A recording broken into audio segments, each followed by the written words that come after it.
Hello everyone. Xiamen has a very famous island called Gulangyu in Chinese and Gulangsu in English. In this episode, I will take you to explore this well-known island in China. This is the Xiamen Cruiser Center terminal. If you are a tourist from outside Xiamen, you must come here to take a boat to Gulangyu because other terminals are only open to the locals, which is quite strange to me.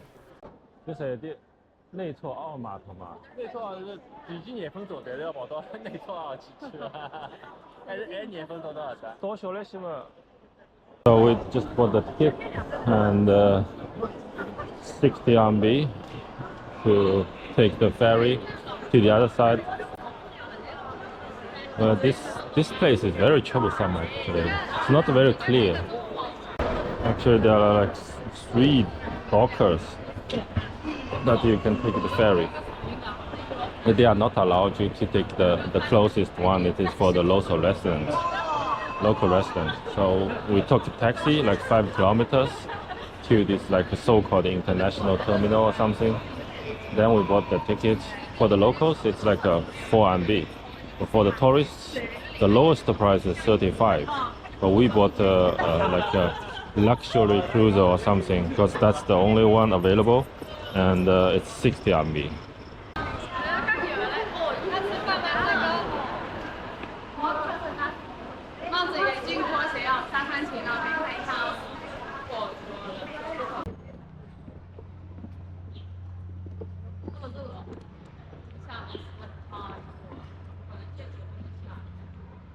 It's a good place. It's a warm place, almost no winter. Beautiful street views actually, architectures, and nice food. Seafood are very tasty. But one thing which is very annoying, a lot of people, hanging on the street. I'm not sure, like they are kind of like make a living to take people to make a tour or something. But a lot of them are giving misinformation.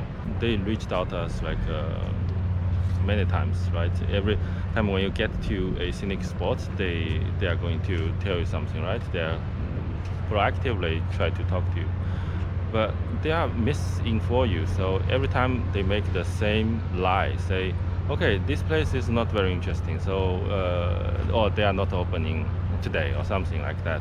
The same trick. Then they will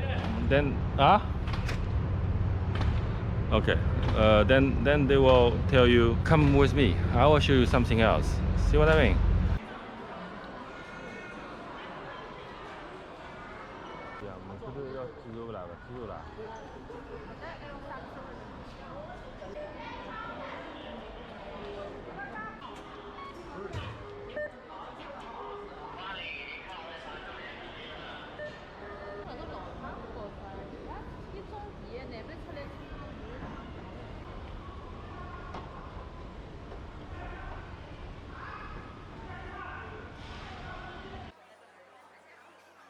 We waited in line for about 10 minutes and then we boarded. Actually, the crowd wasn't too big, but if it's your first time taking a boat here, or you are a foreign tourist and don't read Chinese, the situation here can be a bit of headache because the design and the signage are not as clear as Shanghai.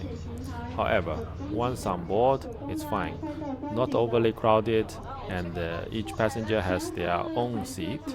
Of course, I didn't waste the opportunity to go to the stern and enjoy the beautiful sea of Xiamen.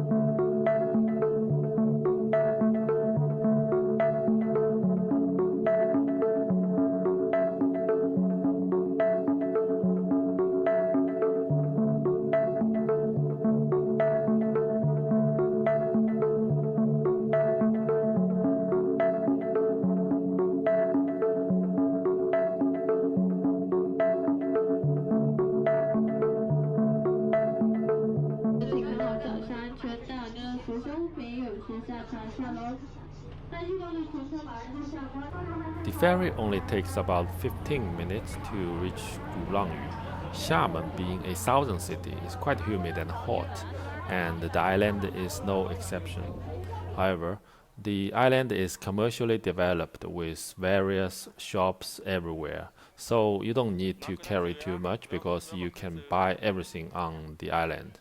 For example, streets like these with shops on both sides are everywhere. I'm not particularly interested, but other members of our group really enjoy exploring these shops, especially the ladies. Let's talk about the history of Gulangyu. In 1841, the British government fleet captured Gulangyu, establishing a fortress at the mountain top to control Xiamen. In August 1842, the Qing government and Britain signed the Treaty of Nanking, making Xiamen one of the 5 treaty ports. As a result, Britain, the United States, and Spain successfully established the consulates on Gulangyu. In the beginning of 20th century, in 1902, the Chinese government signed the Xiamen-Gulangyu Public Concession Charter with Britain, the United States, Germany, and the others, officially designating Gulangyu as a public concession. Countries such as Britain, the United States, Germany, Japan, Spain, the Netherlands, Austria, Norway, Sweden, and the Philippines, and the others have set up consulates on the island, establishing churches, schools, hospitals, and foreign firms. Adult ticket 88 RMB. Look at this. This is basically just a local temple or some kind of like church look-like place. They charge you 88 RMB. I'm not going there. It's ridiculous. It's too expensive. Usually in China you pay like 20 or 30 RMB. 15 is kind of expensive. So now, the various types of Western-style buildings seen on the island are all former consulates of different countries, and these were the living community for the families of foreign diplomats residing in China. Having traveled to most European countries, from my perspective, these buildings on the island give a strong impression of Southern European type of buildings when viewed from a distance. However, upon closer inspection, you can also feel a resemblance to the older houses in the former Shanghai concessions. So looking at the details, I quickly recognized that these buildings were the Chinatown/foreign town created by foreign diplomats in China at the time. Finally, let's take a look at Riguangyan, means sunlight rock. This is the highest point on Gulangyu, and according to the legend, Zheng Chenggong arrived at here centuries ago. When he saw the scenery here, he praised Riguangyan's view is better than Mount Nikko in Japan. Zheng then named this spot called Riguangyan. There is a Riguangsi, means sunlight temple, in the entrance of Riguangyan. Although the temple has been repeatedly destroyed and rebuilt, I only know the temple was likely constructed in the Qing dynasty.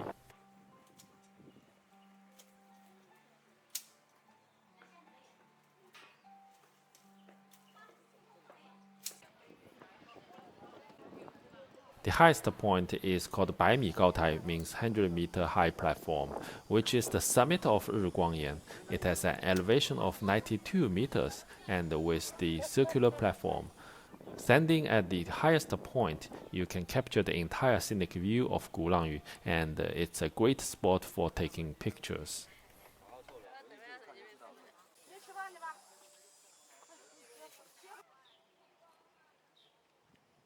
So, some conclusion about this tour.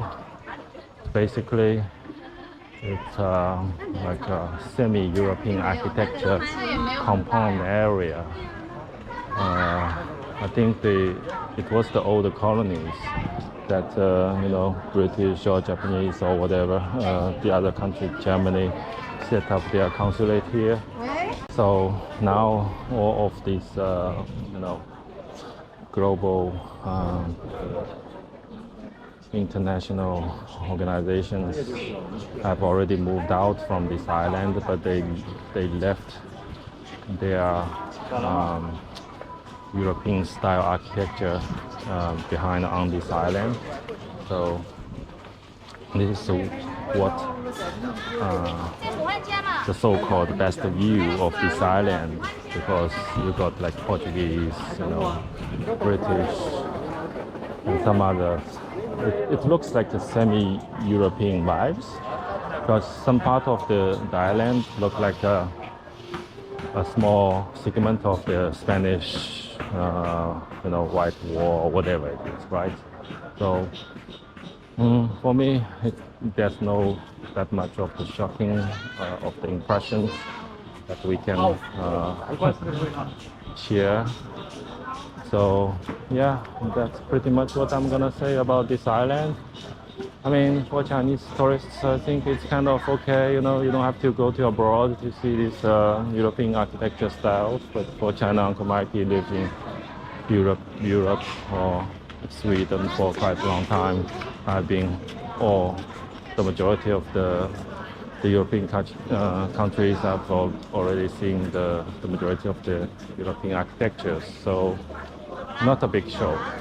And yeah, that's it.